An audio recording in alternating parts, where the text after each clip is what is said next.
Unacademy. Let's crack it.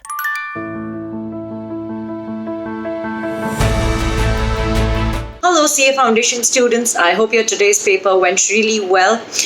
So tomorrow you guys have law and BCR. For BCR, believe me, the paper will be amazing. It will be super easy. All you have to do is go through your chapter number 1, that is communication. That is your only theory chapter. The second chapter that I really want you to go through is grammar, and third is your writing skills. Reading comprehension, don't put in so much of time because I trust you guys. You can see and read the comprehension passage and then answer from the passage. You can tackle vocab also. Do not put in too much of time doing vocab on the last day, but make sure that you revise all the grammar rules. You revise chapter number 1, communication, and also make sure that you go through all the writing skill formats. I've given you certain sentences that you need to copy paste into your paper. Please go through them and make sure that you write it once so that it stays in your mind.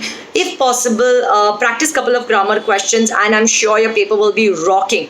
All the best students. I hope to see you guys all in IPCC. So make sure you do the best of it. Bye-bye. Tada, Shabakher.